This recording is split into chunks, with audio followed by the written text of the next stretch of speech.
once again, we're going to talk antiques with you this week. And we're happy to have David Pennington back with us after his little hiatus. Mm-hmm. Yeah, several months of it. Yeah, well, it is what it is. We've had listeners calling in requesting him back too. So. Well, yeah.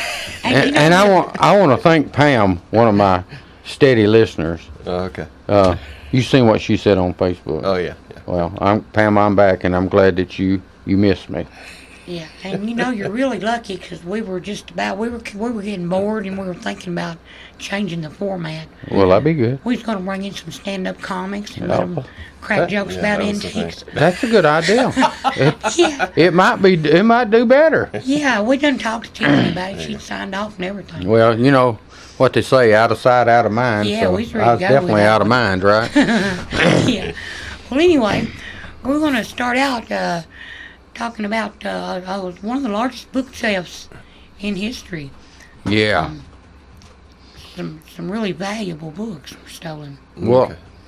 so who's going to tell us about it? Philip is. I'll start. Are you the man? He I'm knows the man. I've got he's it. He's just off somewhere Y'all else. might have to take up for me. I But got what I want to say to you throat is, issue. Right. now your excuse was that you got your Antique Weekly late, and that you had to go to cheerleading.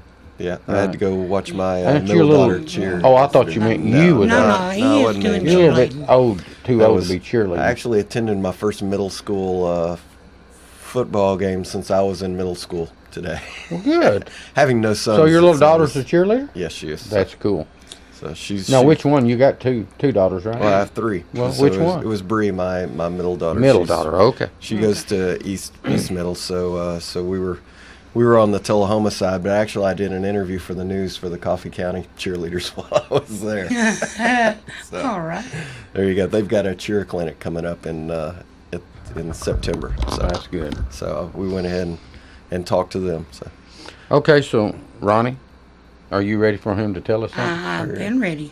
okay. Well, get on it, buddy. All right. Well, in Pittsburgh, more than $8 million in rare books were removed from the Carnegie Library of Pittsburgh, including Isaac Newton's Principia Mathematica and a book signed by Thomas Jefferson. A team of Philadelphia city detectives moved in on the two suspects in a series of arrests on July 20th, accusing the library's popular archivist and local bookstore owner of a combined 30 theft charges that date back 20 years. A theft that has shaken the exclusive and antiquarian book world. Gregory Pryor, 61, of Pittsburgh downtown Oakland neighborhood, who worked alone as the sole archivist and manager of the book's 30,000 rare book collection. It's charged with 20 counts of theft, conspiracy, forgery, receiving stolen property, and criminal mischief. John Schulman, nationally respected antiquarian bookseller and owner of Caliban Bookshop, located around the corner from the library, is charged with 10 counts of theft, dealing in proceeds of illegal activity, forgery, receiving stolen property, conspiracy, theft by deception, and deceptive business practices. If convicted, each man could face more than 10 years in prison and be fined tens of thousands of dollars and ordered to pay more than $1 million in restitution. Both men have been released on their own recognizance. According to the district attorney's office, the two are accused of trafficking hundreds of rare books, maps, and other items valued at just over $8 million by appraisers, Pall Mall Art Advisors. In some cases, the books and items were sold to unsuspecting buyers on eBay, according to investigators.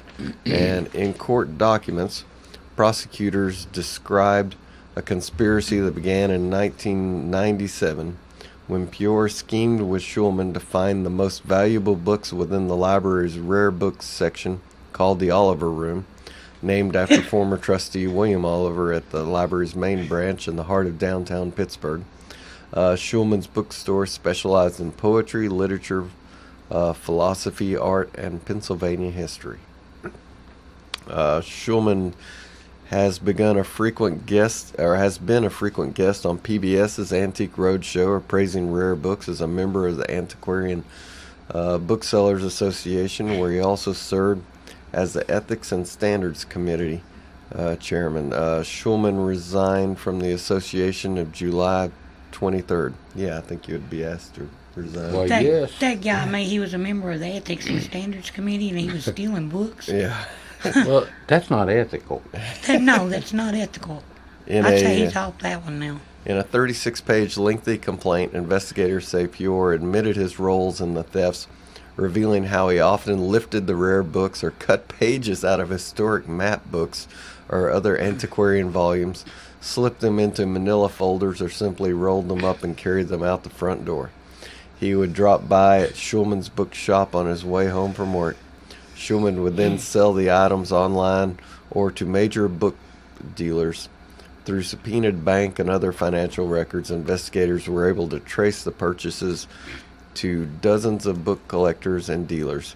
Buyers returned their books after being contacted by the district attorney's office. Pior stated, "I should have never done this. I loved that room my whole working life, and greed came over me. I did it, but Schulman spurred me on." And the complaint reads, Pior alleged that Schulman goaded him on, and that Schulman made significantly more money than he did in the sale of the items from the Oliver Room. Pior explained that he took a lot of maps and pictures in all possibly 200 items from the Oliver Room. And he said, "You got me. I screwed up." Nobody twisted his arm. You know, it's kind of like the pot calling the kettle black. Yeah. A team of appraisers from the PMAA discovered 320 missing items and 16 that had been cannibalized. I would say that was the cutting out of the pages. You're cutting those maps and stuff. Yeah, with entire portions cut out of the book by an X-Acto knife, according to Story the of valuable books. affidavit written by the district attorney's detectives. According to Paul Mall Art Advisors, the staggering scope of these library thefts, resulting in the loss of value of the CLP collection of approximately $8,066,300, ranks it among the world's largest library losses to date, the detectives wrote. After the discovery of the thefts last April, Pior was suspended, and 2 months later he was fired.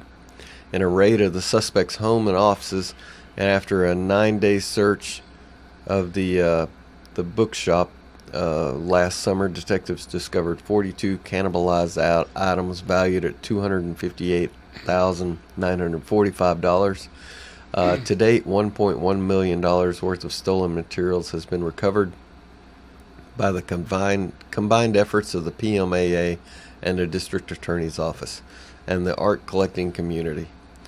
The most valuable book stolen, which has since been recovered, is Isaac Newton's Philosophiae Naturalis Principia Mathematica, Latin for Mathematical Principles of Natural Philosophy, first published in July of 1687 and valued at $900,000. The most valuable book still missing, according to the complaint, is a book of 1750s etchings by Italian artist Giovanni Pranisi, valued at $600,000. A historic portfolio from the early 1900s of Native American Indians, titled The North American Indian by Edward D. Curtis, was recorded with a diminished value of $450,000 due to the missing images cut out of the book. Investigators later found 231 Curtis images on eBay listed by the Calabian Bookshop, with 171 images sold. Investigators say another 1,098 Curtis images are still missing. Wow. Yeah. So Wow. those guys just didn't know when to stop, did they? No. No. Look at that, the second most valuable missing work. The Journal of Major George Washington by George Washington, valued at $250,000, according to a 13-page inventory of the recovered and missing items included with the complaint. The journal was written in 1754, wow, when Washington was a 21-year-old major serving with the Virginia militia who just returned to Williamsburg from a 900-mile mission in the Ohio Valley. Also recovered by detectives is a first edition 1787 French book by Adam Smith and signed by Thomas Jefferson. De La France Atout something was valued at $180,000 and has been sold several times between dealers and collectors, according to the complaint. A number of historic world map books, world map plates, and atlases dated from the 1700s and valued between $50,000 and $200,000 are still missing and considered lost. Man.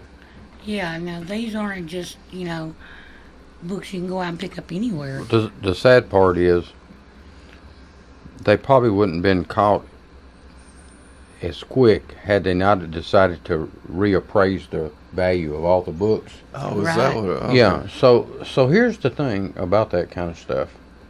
You got a single person in the archives, right? Right. Mm-hmm. So there's no, it's a government archives. I mean, it's a government funded library. Carnegie, yeah. Yeah. So why, you have all these audit findings on regular government because of people doing all the jobs, one job. Right. One person doing all the jobs. So as big as that government is, the Pittsburgh government, why wouldn't they had somebody at least auditing once a year They should have. the most valuable inventory of? Yeah, but look how many books they had. I mean, Especially, they, you know, they had just books. all- in the think about Oliver this room. though. Yeah. The Oliver room alone is the one that they sure That's enough ought to it. audit. Yeah. Especially when you have one man running the Oliver room, right? Right, exactly. Yeah, but you had a well-respected book dealer who was Happens every day. selling and all you this stuff. probably got some more out there Yeah. doing it too. Yeah, Fencing- no would telling what. fencing be the right word for that? To be honest with you, selling no, good. no telling what they got caught with. You know it? That Oh, they yeah. don't know. Oh yeah. Yes. That they probably didn't have good records. Hello, I'm Pickin' Rick T from CFC, best place to get you used auto parts and all types of metals to repurpose for your needs. Just take a drive down 55, see this handsome guy, stop on by. Check out our computer for hundreds of autos to locate the make and the model of the part you need. $2 fee is all you pay. Sign in and get a hand stamp, it's good for all day. Bring in your tools, get the parts you need pulled, and use a wheelbarrow to lighten the load. Pay for your parts, prices you'll be fond of. Each part's price the same, Chevy or Honda. Get exchange warranty for 30 days too. Swap out the parts you don't need for the parts that you do. Happy picking! My name's John Hirschman. I'm one of the original 6 owners of P&H Rentals. Started the company 30 years ago when we saw a need for individual, construction, industrial, and commercial storage. We have trailers and containers for lease and sell. Our physical location is 2947 Old Manchester Highway, Tullahoma, Tennessee. My phone number is area code 931-273-4252. The Jiffy Burger on the Hillsborough Boulevard in Manchester has been voted as having the best hamburgers in Manchester. Hometown atmosphere, historical memorabilia, and of course those great burgers, salads, chicken, and so much more. It's the Jiffy Burger on the Hillsborough Boulevard in Manchester. Call in orders at 728-4452. You can also order at the convenient outdoor curb service. Hamburgers are made the old-fashioned way at the Jiffy Burger, Manchester's finest hamburgers. Open 7:30 until 9, Monday through Saturday. All right, we are back and we're talking about rare books. And did you look up a few while ago, Philip, or were you looking up something else? He's still at the high school Yeah, trying he to figure really- out if they're still Are you teaching still Latin. cheerleading? I find it hard to believe, but it doesn't look like Tullahoma or Coffee County Teaches Latin? Teaches Latin. Well, neither of them have a Latin club. If you have Yeah. Latin class, you Yeah. seem like you always have a Latin club. Yeah. So You would think so. So have you looked up some rare books? Maybe you might find that guy on there. That's Yeah, what I that's- was wondering we about. should search for him and I see was if. going to try to play. They probably shut his site down. So Well, we how many books? Sorry. How many books? How many- what's that number? He had over 1,700 left that they hadn't found. Did you do highest price? I haven't gotten through all my check boxes All yet. right. Well, you should already had that I'm done. about there. You distracted me. Oh, okay. Yeah. Trying to get you to find a Latin class. Yeah, yeah.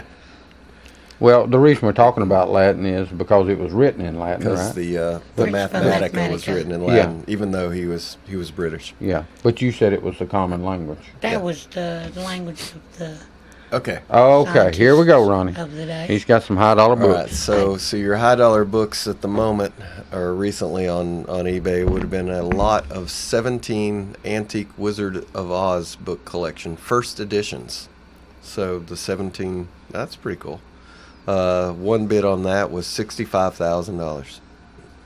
That's a lot of money to spend on eBay.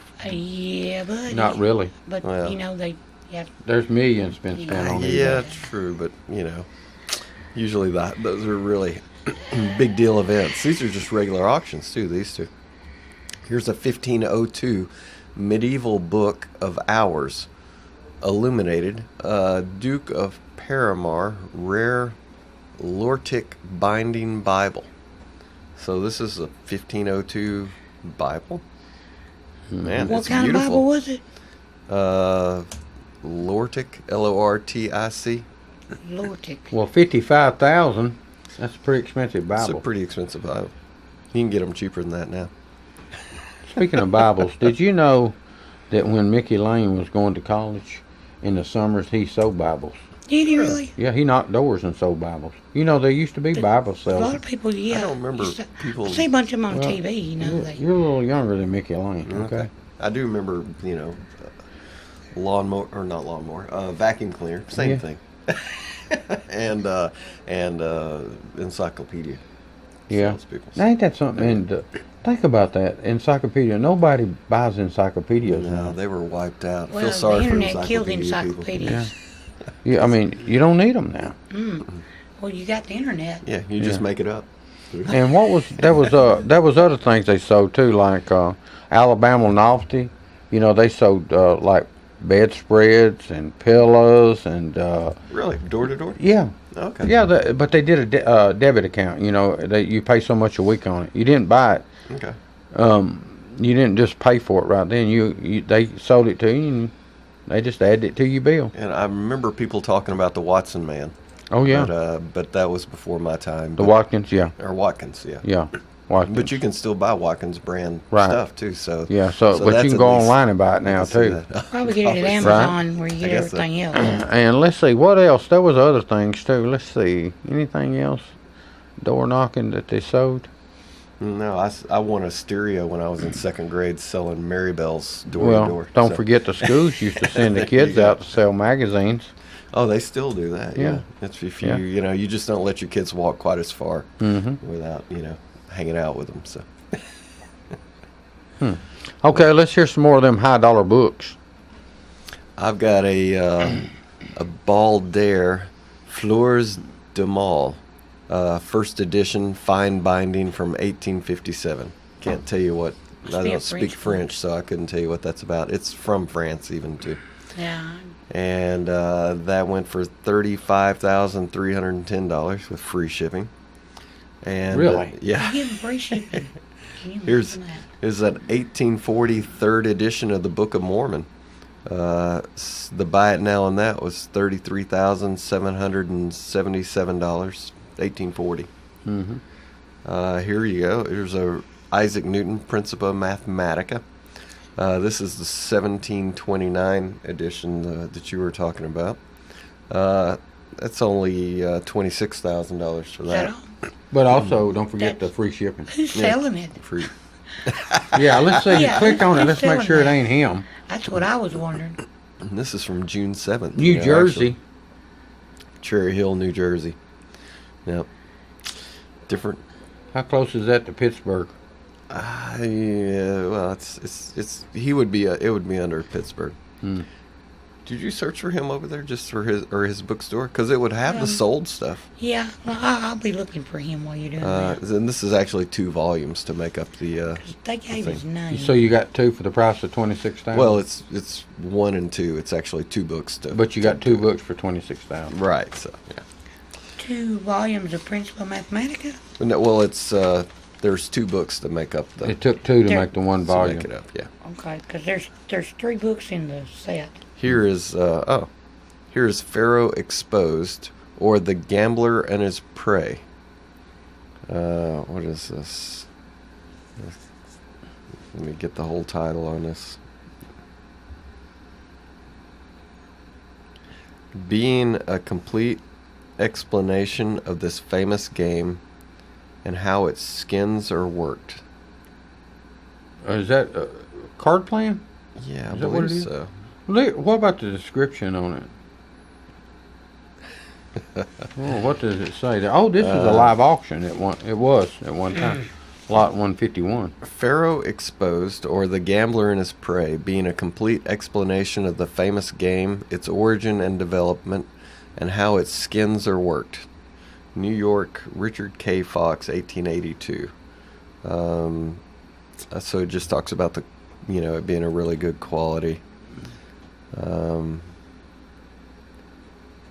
A candid explanation of the origin, nature, rules, and history of Pharaoh. Arguably the most popular card game of the Old West. That's what Wyatt Earp played. He was a dealer. The author sums up Pharaoh's utterly crooked nature on page 47. There is not in the United States today one single Pharaoh banker who is willing and content to confine himself to the strict percentage of an honest game. They practice every trick, cheat, fraud, device, contrivance, skin, and scheme known to the trade, save and except that which they themselves do not know. Nothing but the fear of detection will prevent them from taking every possible advantage of their customers. The text describes a method, both mechanical and sleight of hand, by which unsuspecting suckers and their money could be parted. Among the techniques described are rough, sanded, rounded, and stripped cards, gaffed Pharaoh boxes, dodges with alluring names like the coffee mill, squared sights and tie-ups, horsehair, and sundry card shaping techniques. Despite the fact that Pharaoh Exposed was published by the proprietor of the Police Gazette, who also published other widely circulated pulps and street literature, this work is a genuine rarity. The copy located in the Library of Congress was destroyed in the process of converting the text to microfilm, and in the intervening years, only 2 other examples of the text have been located in institutions, one of which is incomplete. This example, well preserved to prevent degradation of the cheap paper it was printed on, is the only known copy in private hands. That's amazing. Well, there you go. Well, that's a pretty interesting book. Yeah. 11 bids, $20,000. Well, I mean, evidently people wanted it. Yes. We'll keep going there because I know we're running short on time. I think they took our boy down. 'Cause How we much- can't How much find time we got? him. None. You better run to a break. Oh, okay. Nah. All right. We'll come back with Ernest Hemingway. Yeah. Ernest Hemingway. Ernest who? The author. He's Hemingway. the guy who wears his hat backwards and says, "What's up, Vern?" or something like that. It's not Ernest T. Bass, though. Right? Not Ernest D. Bass. No. Okay. That's a different Oh, Ernest. maybe. You've got everybody He saves confused. Christmas. Yeah. No, no, no, no, no. You wouldn't believe how much that guy's books are worth. Who? Ernest? Ernest Saves Ernest Christmas T. guy? Yeah. Oh, yeah. Oh, come on. I didn't know. Did Ernest T. Bass write any books? I don't know. You know, Yeah, he, he did without throwing rocks. you know he was a producer Yeah. of the show. True. He wrote helped a produce guide that to show. rock throwing. That's right. I seen him in westerns too. You boys need to get all the Ernests Ernest- ironed out. Well, how many here. Ernests do you know? Well, I'm just When saying. we come back, let's just walk I through am them. earnestly going to make these boys iron out the Ernests when Okay. we come back and are talking antiques on your All hometown right. station, Thunder Radio. My name's John Hirschman. I'm one of the original 6 owners of P&H Rentals. Started the company 30 years ago when we saw a need for individual, construction, industrial, and commercial storage. We have trailers and containers for lease and sell. Our physical location is 2947 Old Manchester Highway, Tullahoma, Tennessee. My phone number is area code 931-273-4252. The Jiffy Burger on the Hillsborough Boulevard in Manchester has been voted as having the best hamburgers in Manchester. Hometown atmosphere, historical memorabilia, and of course those great burgers, salads, chicken, and so much more. It's the Jiffy Burger on the Hillsborough Boulevard in Manchester. Call in orders at 728-4452. You can also order at the convenient outdoor curb service. Hamburgers are made the old-fashioned way at the Jiffy Burger, Manchester's finest hamburgers. Open 7:30 until 9, Monday through Saturday.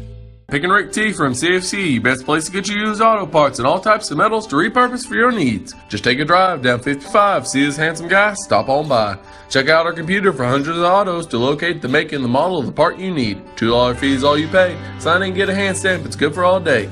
Bring in your tools, get the parts you need pulled, and use a wheelbarrow to lighten the load. Pay for your parts, prices you'll be fond of. Each part's price the same, Chevy or Honda. Get exchange warranty for 30 days too. Swap out the parts you don't need for the parts that you do. Happy picking! Hey everybody, we're back with Talking Antiques, and the number here is 728-1320. All right, we're back at Hey, once more. speaking of Max, he stopped to see me the other day, Yes. and he came from an auction.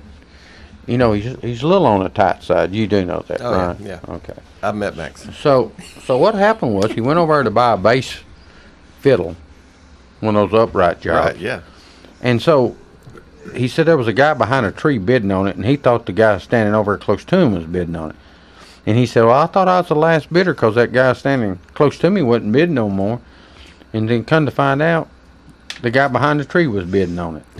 He's smart. Well, but he said, I thought I was the last bidder. I said, well, you need to, if you're going to go to them auctions, you better pay more attention because them auctions go quick. So it brought $400, I think. And see, he could have bought it probably for $500. Well, maybe and maybe not. The guy that was behind the tree, he could buy 100 of them if he wanted He to. wanted it too. Yeah, this guy. You never, well, I say those kind of things, you got to know what you're doing to know exactly what You know they're anything worth. about bass fiddles? When I worked with Kenny Rogers, Oh. his wife, when his last current wife, they got married, and for his anniversary present, she took his old bass that he played when he was in First edition. First edition, yeah, and she had it stripped and refinished. Was that a good thing? No, it's the absolute worst thing you can do for That's a what I vintage thought. instrument. But she did it because she thought she did it out of the goodness of her heart. She did it. She had Wonder no what Kenny idea. thought about that. She was. What did Kenny You know, he think? knew. Kenny told her thank you very much, and he loved her, and he left it at the studio that I worked at for about 2 years because he didn't want to see it because it hurt him to look at it. Kenny, didn't it? So we had Kenny Rogers stand-up bass at our studio that we recorded with all the time whenever we needed a stand-up bass. So I got to play it, and because I mean it's out there, you're going to play it. Yeah. And a stand-up bass is easier to play than I really expected it to be. So you taught yourself how to play it? Yeah, I mean, I play guitar, so I can, Yeah. I understand. But it's So- got no frets on it, so you kind of have to guess where the notes. But once you kind of get it down, it wasn't. So that what bad. kind of bass was it? Do you know who made it? I have no idea. You mean it's you been 15 years since I've But seen you it. you looked at that thing for 2 solid years and don't even know who Well, made it was it. in a case, you only got it out of the But case. you played and it? use Yeah, sure, but You didn't even look not at. on a daily basis. Oh yeah, I'm sure I could. Well, what is told you at it? the Go ahead time. and tell us the name of it. No, I have no idea. He had no idea. It wasn't a name brand that was something that. Oh, so you comes to saying it was a mind. cheap bass? No, I'm sure it just wasn't. It wasn't Gibson or Fender. Okay. So let's get off the bass. If we were to bring Becky over and ask her, she would probably have some guesses on what it was. She Okay, might so know. Tiffany is all excited about Ernest. Okay, so So what do Ernest you- wasn't actually his name. It was Jim Barney. So Yeah. yeah. Also, that you looked him up. Well, what about Ernest T. Bass? Was that his real name? I didn't look up Ernest. T. Okay. Bass. So what's the book? What's our next $high book? Ernest Hemingway. Which started all this Ernest stuff, right? Ernest Yeah. Hemingway. Ernest Hemingway's 3 Stories and 10 Poems was the name of his book, which is a pretty thin book. It was a live auction by a big time auction company, and there were Sotheby's 2 bids on probably. that, went for $19,000.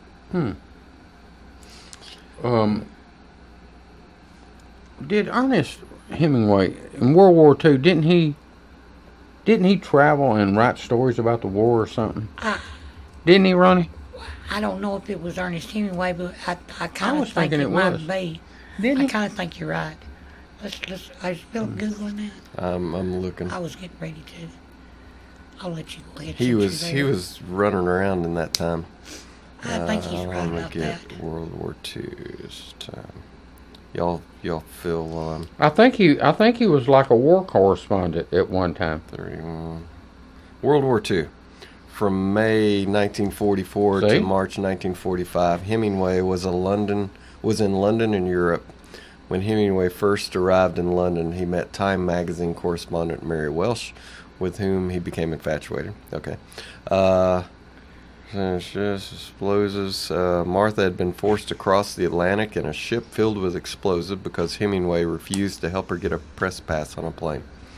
So let's get to the thing. So He was present at the Normandy landings wearing a large head bandage, but according to Myers, he was considered precious cargo and not allowed ashore.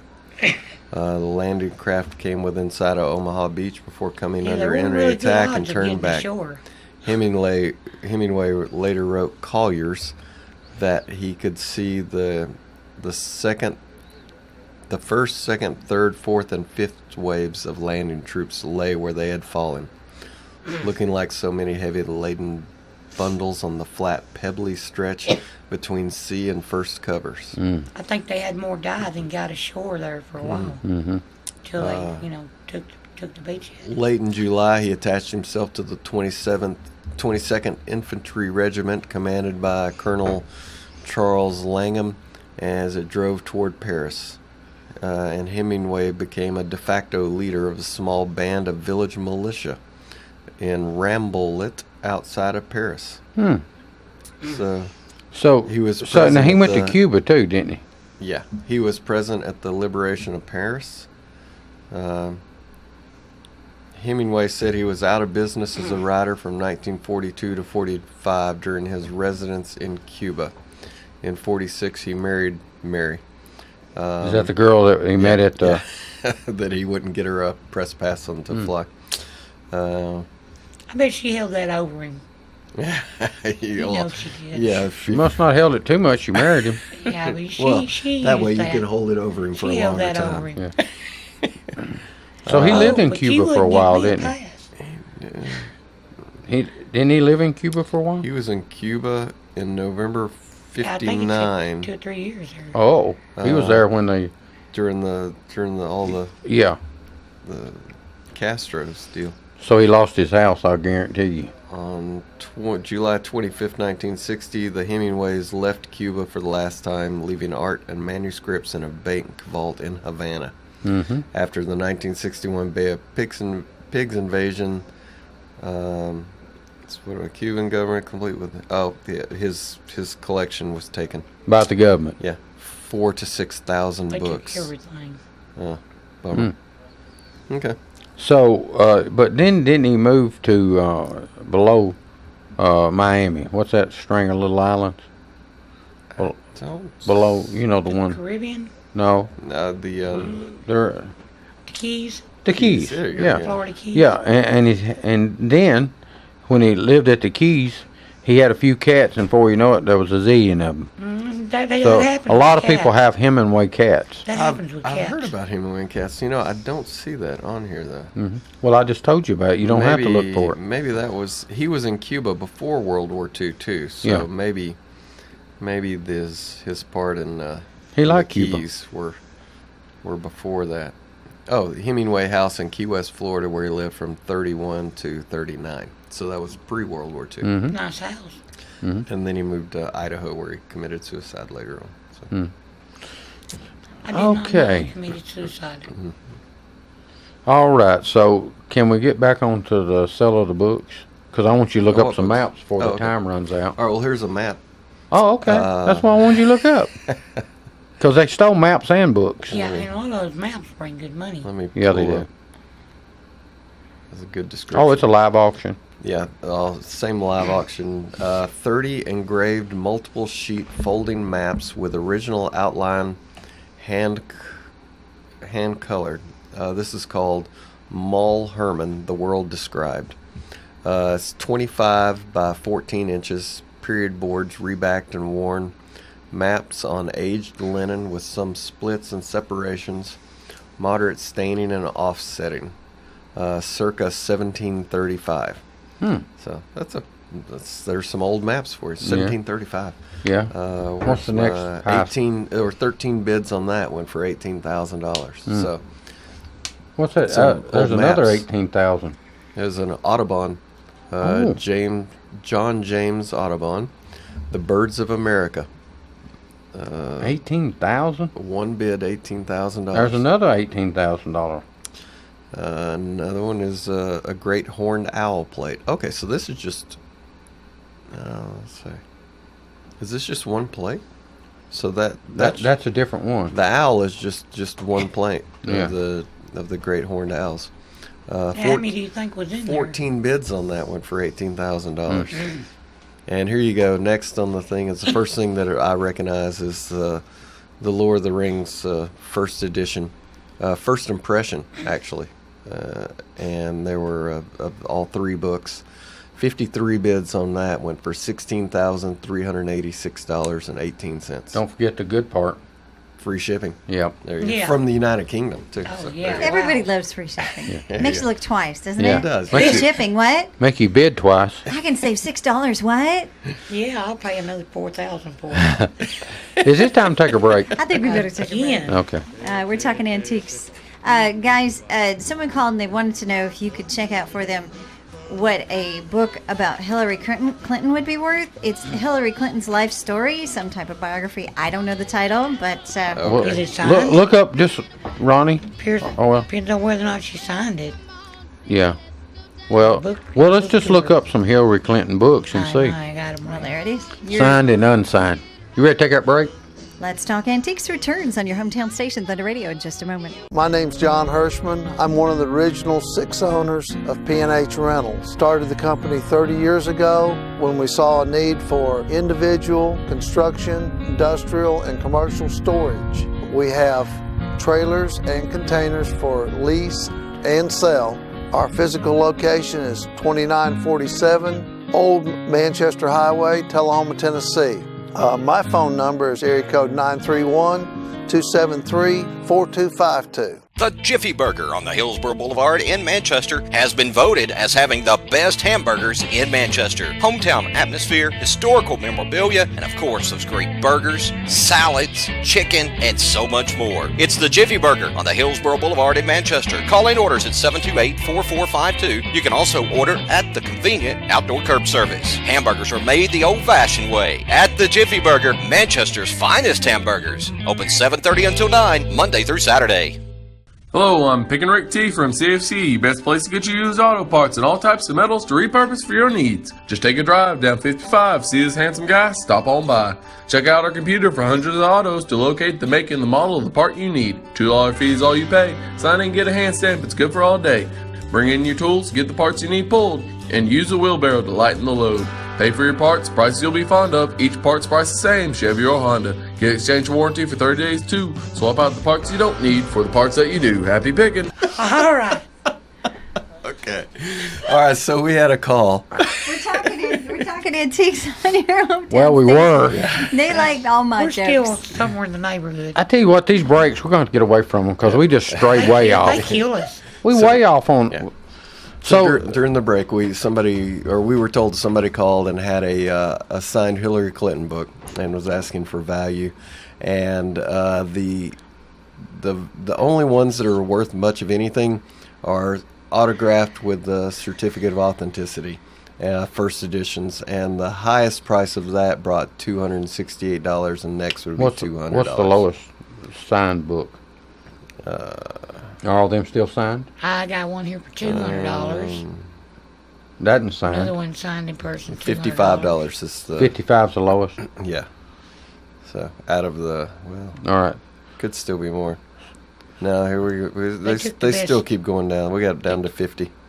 So Okay. all But, right, but it is signed. yeah, you have to hold on to stuff like that for 40 years before it's worth much of anything. All right. So See how let's that plays out. let's go. Let's get back to these auctions. Okay, so we got a map Here's a map of the United States with the contiguous British and Spanish possessions. Engraved case map, dissected in 40 sections. I can talk here today. Mounted to original linen with silk edging, folded into marbled paper self-wrappers, 36 inches by 58 inches overall size. Original outline hand color housed in original worn 8VO format Morocco backed case with original ties. Scattered staining, very minor chipping to fold intersections near title that don't affect map. From Philadelphia, 1816. How much was it? I'm past that. 6 bids for $16,000 for that one map. Yeah, but somebody well preserved it, didn't they? Oh yeah, yeah. Putting it on that linen Yeah, base. what That's year like was they do that? movie posters. It was 1816. So yeah, that's a little over 200-year-old map there. All right, let's see. Here's 1491 Incunable First Edition Poor Man's Bible. It was with some color in it. They were asking $20,000 and got about $15,000 for Hey, that. you know that was a year before Columbus sailed the ocean blue. 1491. You're right. I wonder what books were in that Bible. Let me In that see poor if man's Bible, let me see if it see says. if it's in English. That would be 1400s. I don't know. It don't say. It doesn't say. I guess you're supposed to know if you're buying Well, if you spend- $15,000 book. Hey, don't you think I'm you sure ought you to? do. That might not be something you just There's kind of another browse. bird book. Researched it. Yeah, it is. It's a. What? I can't pronounce any of those words. Well, it's other a than bird Johann book for and 15 Michael. grand. All right, take a shot at it. 15,000 Let's now. hear. Take a That's shot. okay. No. That was. Here is. Let's see.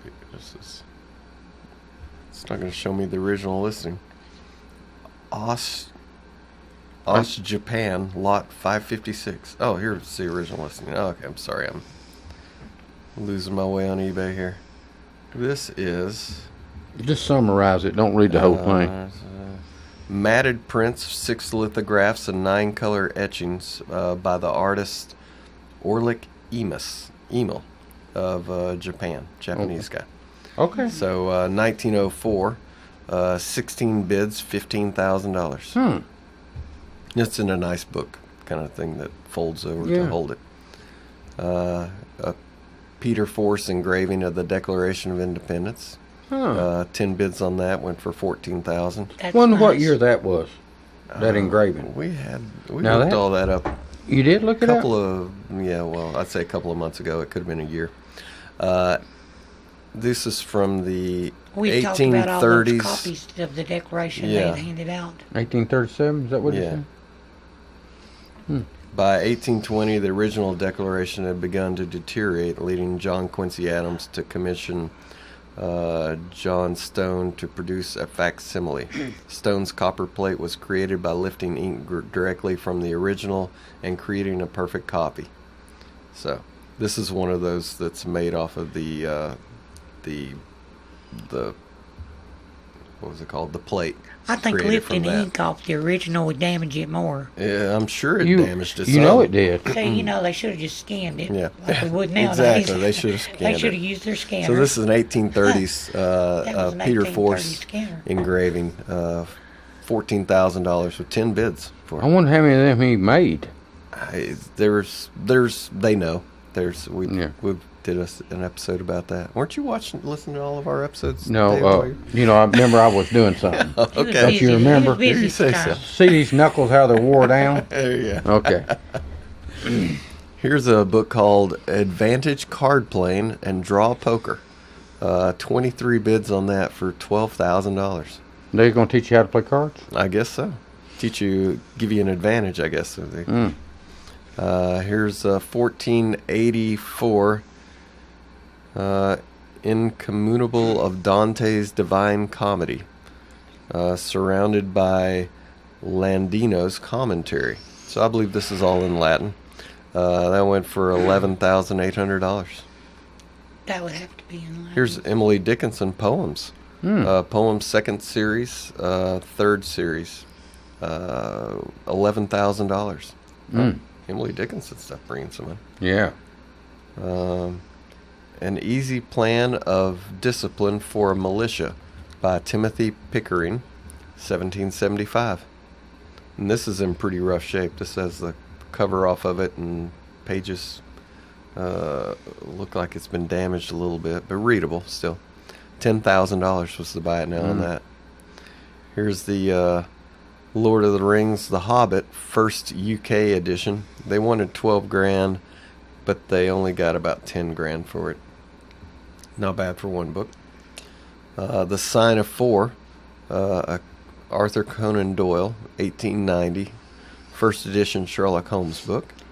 That would be nice to have. There you go. That would be nice. They wanted 12,500 and they got 10 for it. So. What's that a picture of? Oh, Mark Twain. Look at that. Go on down. Oh, here we go. An original photograph, portrait of Mark Twain, signed by Mark Twain. Thomas Clemens. Well, so. He was a Mason, wasn't he, Ronnie? He was a Mason. It was $13,500, but it didn't sell, and they dropped it down to $9,450 Oh, for so to buy it that now. all I brought for that picture. Yeah, so for a photograph of an original photograph Signed. of Mark Twain, signed by Mark Twain, that's pretty cool. Yeah, it really is. You might not hang that up on the wall. You might want to tuck that away somewhere. I think I've run across this before that in book searches, that Alcoholic Anonymous, first edition, 11th printing from 1947, brought right around $9,000. Golly. I wonder if they were working the steps back then. I bet it assume was. it's the same. I bet the thing. steps was in it. What's that we? We the Living. Oh, by Ayn Rand. I've read that book. It's a great book. First printing, April 1936. Mine is a paperback. They were asking $15,000 and they got about $8,000 on that. Keep rolling down. Oh, there. James Joyce, Ulysses, 1922, first edition. They got about $8,000 for that. Well, what about that? What's that? Complete 96 volume Franklin Library, The Great Books of the Western World, plus notes. $8,000. Now, really I thought nice. Franklin Library was like some kind of low quality copy stuff. Am I wrong in that? That's Franklin Mint. You're Franklin thinking Mint. about- Okay, are they not the same thing? Are they not related, I guess? Okay. One of them stole somebody's name. That's There all you I go. know. What's that book there with the German thing on it? The Man in the High Castle. 18 bids on that for $8,000. Now there is Amazon made a TV show about this, and it's about America lost the war, and Japan got the western side of the United States, and the Germans took the eastern side of the United States. So that's what the book's about? yeah, I only watched the pilot, so I couldn't tell you about the whole story of it. But yeah, that's what it was based on. $8,000 with 18 bids. I didn't know it was an old book. So You do now. here's another map for you. Let me pull up the information on it. Ortelius Abraham, Typus Orbis Terrarium. So this is in Latin, by the way.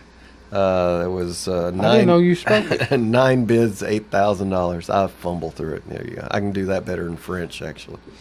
Double page engraved world map, 14.5 inches by 20 1/4 inches. Sheet size, ample margins, Latin text, hand colored, color restoration at lower centerfold.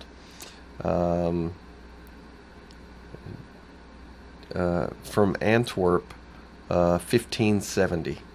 So it has the North America on it, but it's very exaggerated and different. Well, Yeah. they really didn't know what North Yeah. America looked like. In 1570, so that's pretty cool. $8,000 for that. Seems like that would have brought more, but I guess they said it had been touched up, so that probably hurt the bite, you think? 8,000 is pretty good, isn't it? Well, 8,000 is not bad for a 8,000 map. pretty Hadn't you about talked yourself out of a show? I just about have. We'll see if anybody comes in to take us off the air.